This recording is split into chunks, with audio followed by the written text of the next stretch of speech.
Shalom, I'm Richard Schwartz. I'm President Emeritus of Jewish Veg, and I'm the author of this book, Vegan Revolution, Saving Our World, Revitalizing Judaism. And this is one of a series of podcasts where I interview key people, activists on vegetarianism, animal rights, and environmental issues.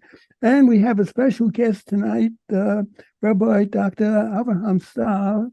And he's really a scholar in Israel. He's written many books, and most recently, the one we're going to be mainly focusing on this evening, called Jewish Vegetarianism, written many articles, teaches in a number of yeshivas, and especially Sharei Tzion, which is a Beit Medrash for city rabbis.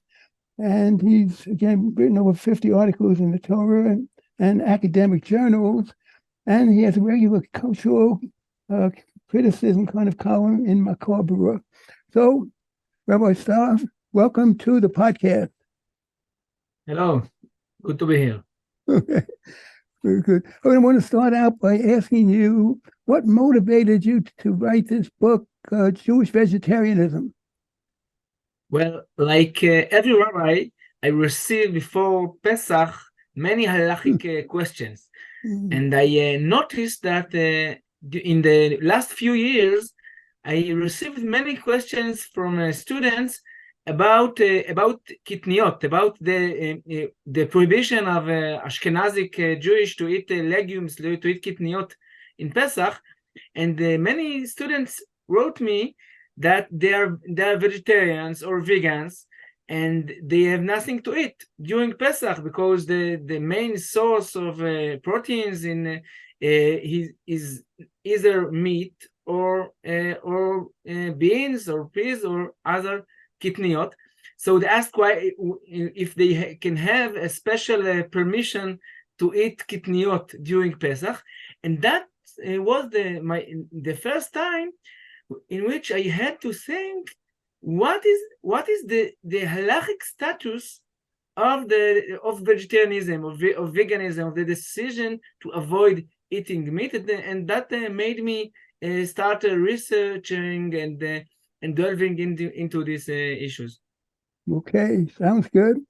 And what would you say is the main message of your book, Jewish Vegetarianism? Well, the main message is that vegetarianism is an issue in Judaism, and hundreds of sources deal with this issue. And even if many sources don't prohibit eating meat, they think that it's something that needs an explanation. Why can we eat meat? Why Hashem forbid us in the first place in Gan Eden, and then He permitted Noach and his sons to eat meat? And first of all, this is a question that must be asked. And furthermore, that each time one decides to eat meat, he must think: is it justified? Is it needed? Is it necessary to eat meat? What is the reason? What are the special intentions and the kavanah that you need if you feel that you must eat meat? It's not something trivial like eating carrot. That's the main message which I want to deliver in my book. Okay. Were there famous Jews that were vegetarians or vegans, or today? Well, actually, there are very few famous Jewish vegetarians in the past.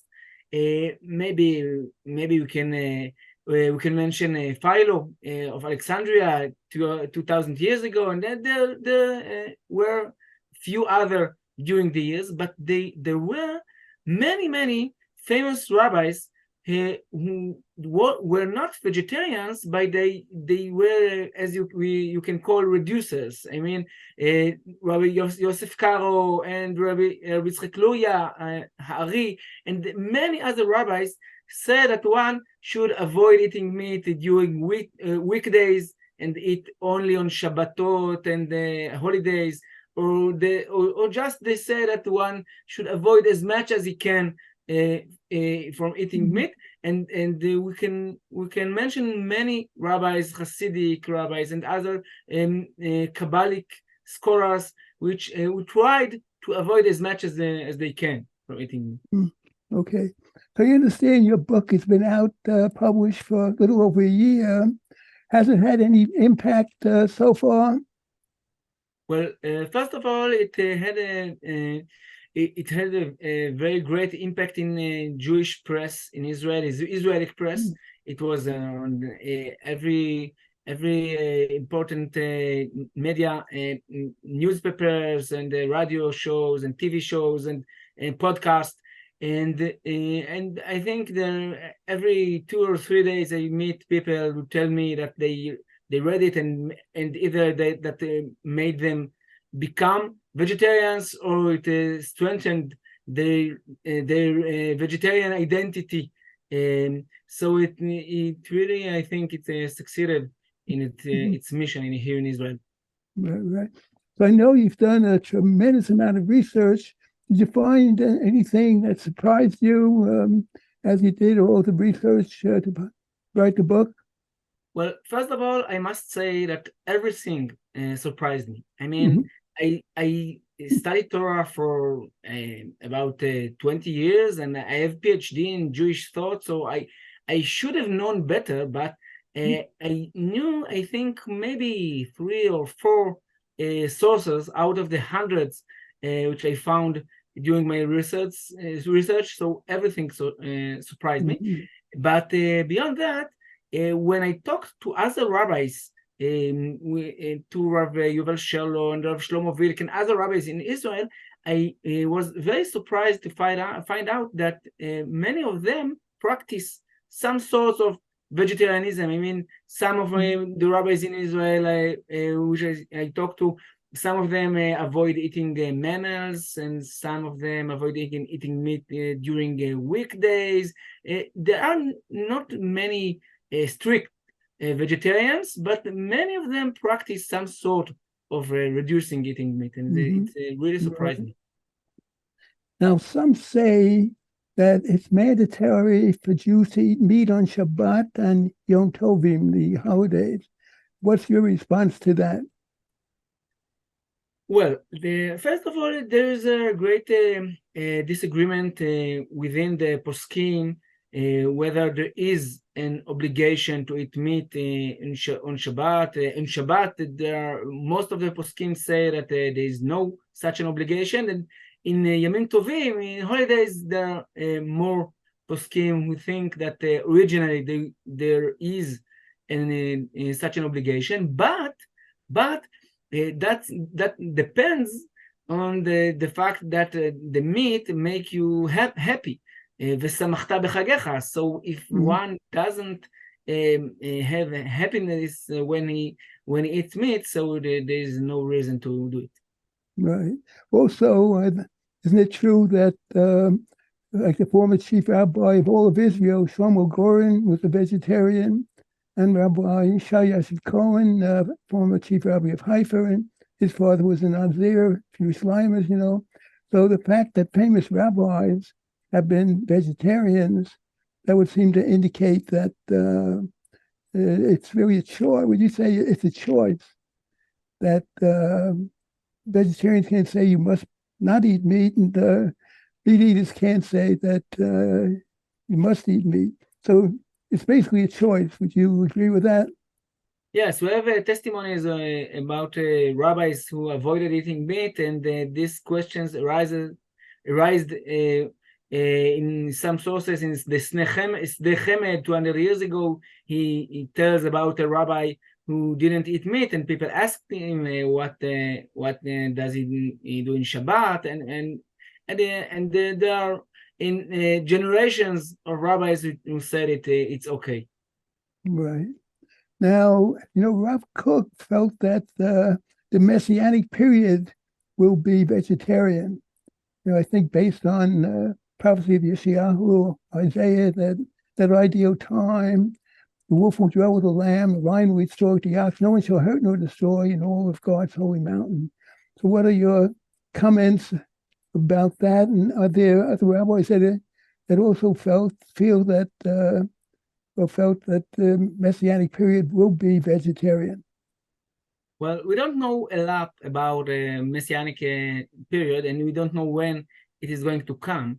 But the more important thing is what do we feel about eating meat today, and what the Messianic period and the prophecies about this period makes us feel and do nowadays. I mean, when Rabbi Kook wrote about this period, it makes us now feel that we should change our behavior, and we should aspire to and to look forward to this period. And I don't know what is going to be then, but I do know what is the impact of this vision about our actions on our actions today. Right. Now I think it's a Rambam that indicated there's no joy without the eating of meat. So, what comments do you have about that? Well, first of all, the Magen Avraham says that there is no joy without eating meat in Bet HaMikdash, in the temple, as a part of the service and the sacrifice in Bet HaMikdash. So I think that what it means is that the joy in eating meat is when this meat comes from the table of Hashem, and it's part of a special, unique Avodat Hashem, which nowadays I'm not sure we can fully understand and connect to this sort of Avodat Hashem. But I don't think that nowadays there is a special joy in eating meat, which we cannot achieve with other sorts of food. Right. Okay, let's see one other question. Look up here. Okay, now as you know, there's a Kabbalistic teaching that eating animals was sort of raising holy sparks. That in effect, we're actually doing a favor to the animals. So, have you found anything on this in your research, and what are your comments about that? Yes, I think it's a very profound teaching, because one can say, okay, that means that we should eat meat, so because we help the animals, and it's great. But when we read the Kabbalic sources, what they really say is that the only justification to eating meat is when you help these animals and you raise their souls, or in some ways that we cannot fully understand. So if you don't feel that you do it, and the regular people, as many of the sources indicate they cannot do this special sort of help to the animals, so there is no reason and no justification to eating meat. Right. Now, so you would agree that it's really a choice. So in making that choice, how important is it to consider the health aspect? The fact that many peer-reviewed articles in respected medical journals have connected animal-based diets to heart disease, various types of cancer, other life-threatening diseases.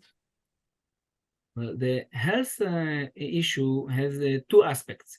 One is that we are obligated to preserve our health and avoid these not healthy sorts of food.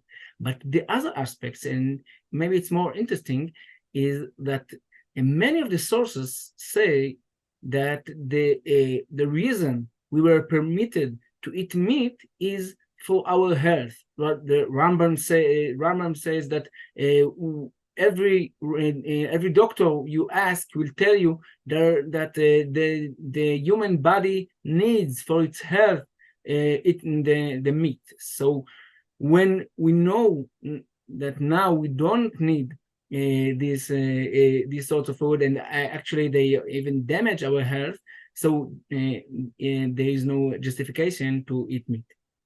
Right. Okay. Of course, the Rambam, of course, lived many, many years ago, and as much we've been finding out.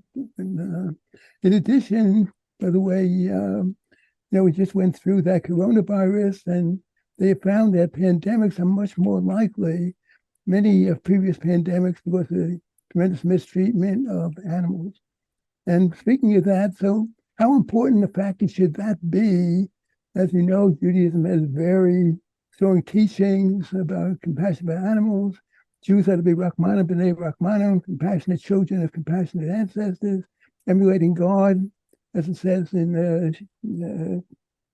Psalms 145:9, Ashrei, that's recited 3 times a day in the synagogue, that God's compassion is over all of God's works. So how important a factor in deciding whether to eat meat or not should the horrible ways that animals are raised today on factory farms be? Well, I think that there is a difference between the issue of vegetarianism and veganism, and that I mean, one can say that vegetarianism is some sort of midat chasidut. It's something that one should practice if he can, but it's not an obligation.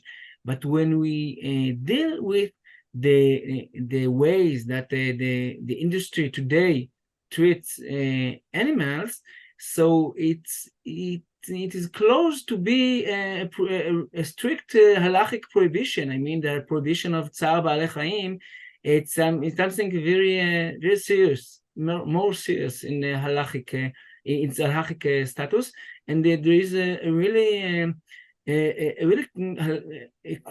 a question whether it is maybe even prohibited to eat meat nowadays. So it's at least one can say that we can surely say that nowadays it's better to be a vegetarian.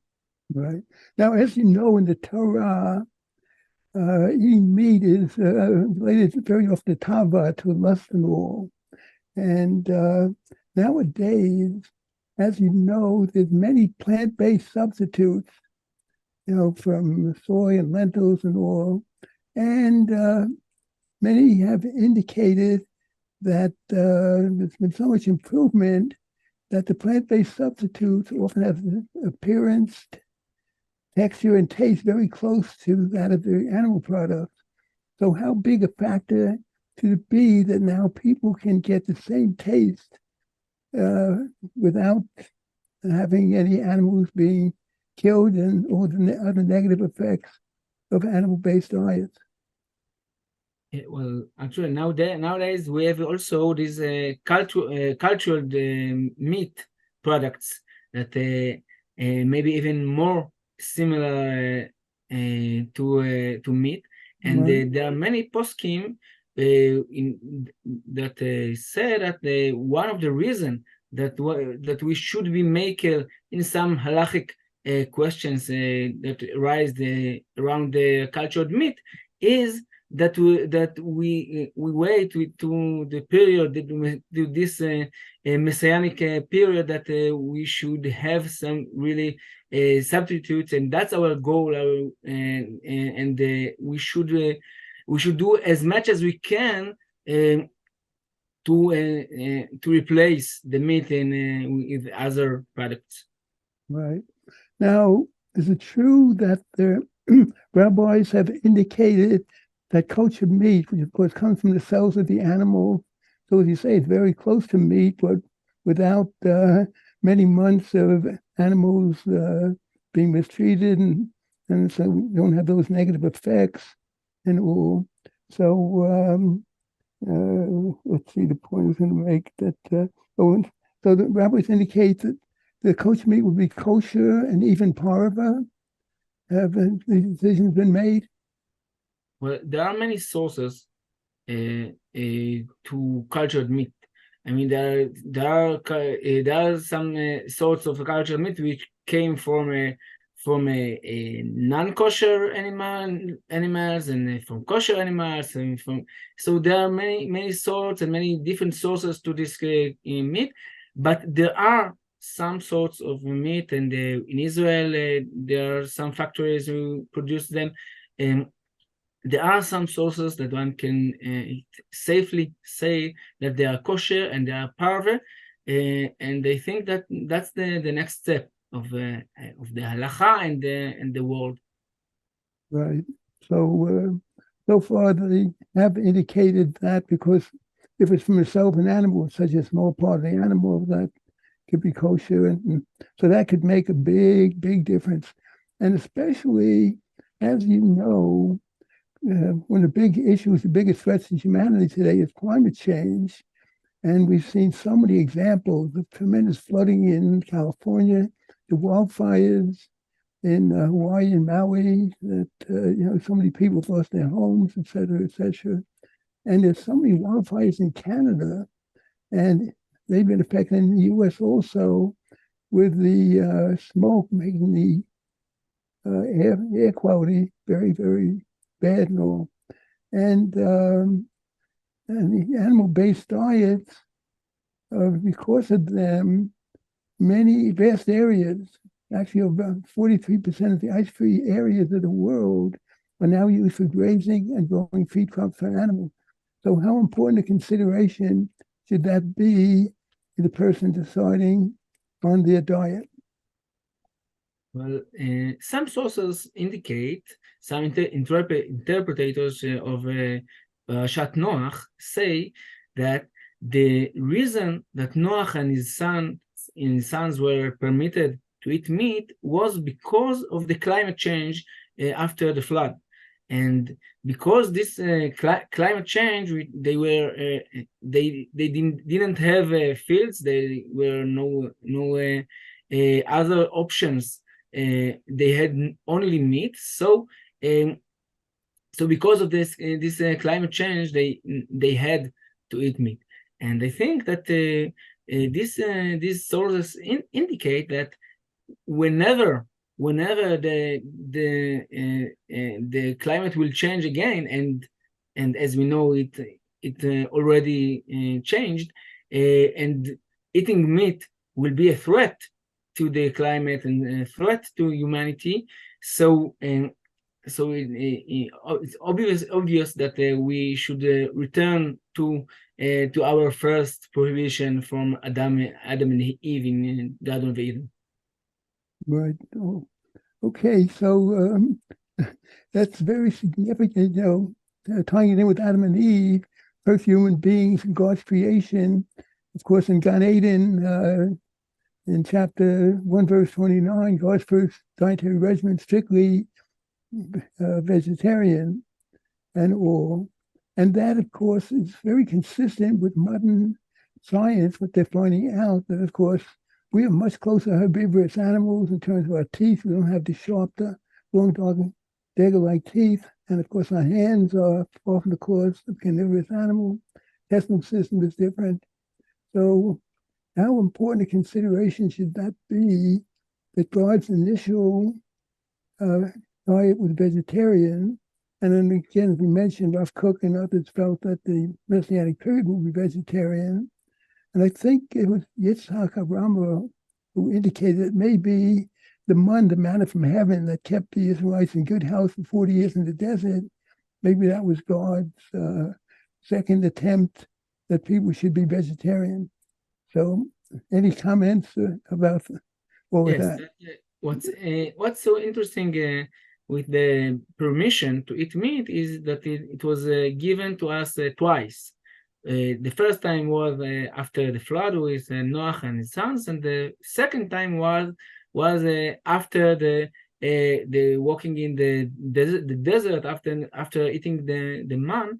So it's very not common that the Torah permits us to do anything, and it does it twice. And I think that Hashem tries again and again if we can practice vegetarianism, and somehow it doesn't work, but he still tries, and maybe someday we will do it. Okay. Well, as you know, that second attempt in the Deuteronomy, I think it's chapter 12, verse 20, it ties it in with when people expand their land and they have this tava, this lust.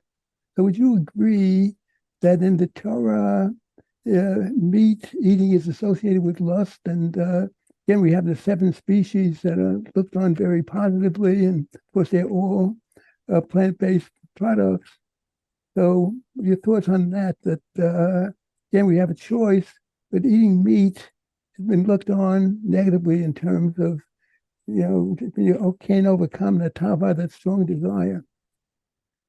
Any Yes, comments? the Torah doesn't prohibit eating meat, but it implies that that it's not the best thing to do, and it's very typical to many sources in Judaism that they don't say it's mutar or so, it's prohibited or permissible, but they indicate the hints that it's not the best thing to do.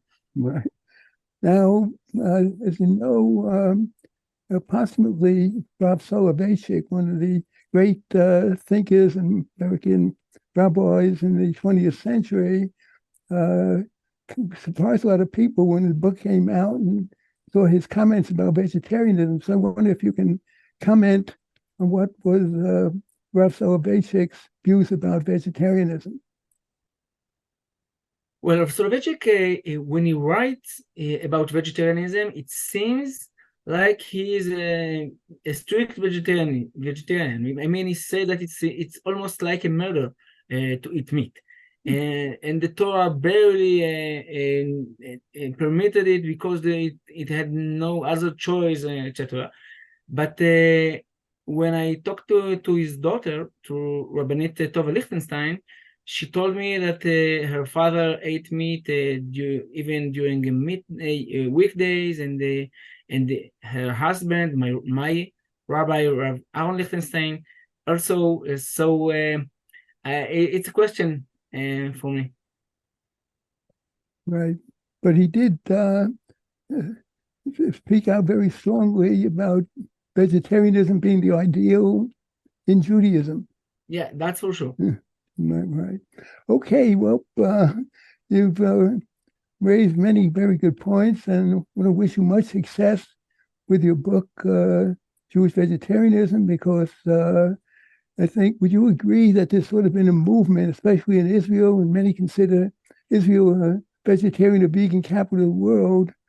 So would you agree that, especially among the young people, more and more people are moving toward vegetarian diets, and also consistent with that, more and more vegetarian recipes and restaurants, and even those that serve meat, always have a few even vegan options. So would you say that the momentum is moving, maybe not too fast, but toward vegetarianism and veganism? There's a momentum. I think that there is a movement, and the advantages, the halachic advantages with kashrut of vegetarianism, I think that they are more known to people nowadays, and there is a momentum. I believe it will grow. Right. And sort of to sum things up, if a Jew came to you and said, I've heard a lot about vegetarianism, we're moving toward it. We said Israel coming like a vegetarian or vegan capital. And so I'm considering it. Well, what advice do you have with regard to me possibly becoming a vegetarian or vegan? What advice or suggestions would you give them? Well, first of all, I will advise him to open his eyes and to think about what he is eating, and to learn the sources about the compassion of God to all of its creations, and they will tell him that everyone should be like God in this aspect, and as much as he can, and then to try and reduce meat, and then maybe try avoiding meat, and maybe try to eat only freedom eggs, and then try as much as you can, because this is the difference between a halachic prohibition and some idea, very important idea, of becoming like God, and having more compassion for other creatures. Right. Well, might you say that God would prefer people to be vegetarian to vegan? The fact that, again, Bereshit chapter 1, verse 29, God's first regimen was that people should be these vegetarians, maybe vegans, and also that possible second vegetarian attempt in terms of the manna from heaven.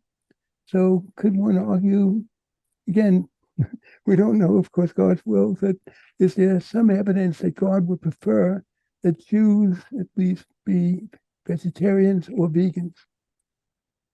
I think that nowadays, with all the health and climate issues and the kashrut issues, there are very difficulties with kashrut nowadays in the industrial meat, and so there are so many Jewish reasons, halachic reasons, moralic reasons to avoid meat. So I think it's pretty safe to say that Judaism nowadays is in favor of vegetarianism, at least.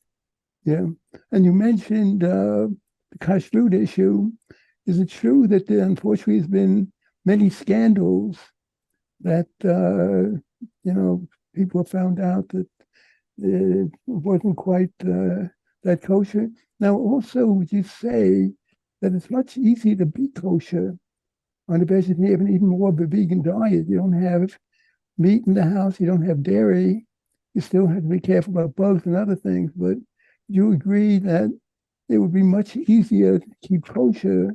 And then there's also avoiding the danger of being involved, that there could be a scandal and it wasn't proper supervision.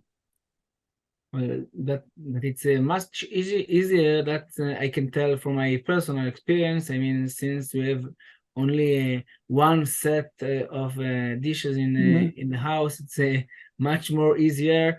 And when you are, I mean, in Israel, we have all sorts of food in restaurants with kashrut in most cities in Israel. But when you're not in Israel, so it's much more easier when you eat only vegetarian diet. So and even in Israel there were scandals, and also the conditions in which they raise the animals today.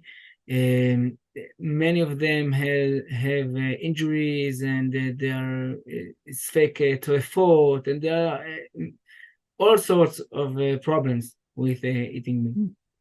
I'm not saying it is not kosher, it is treif, but there are questions.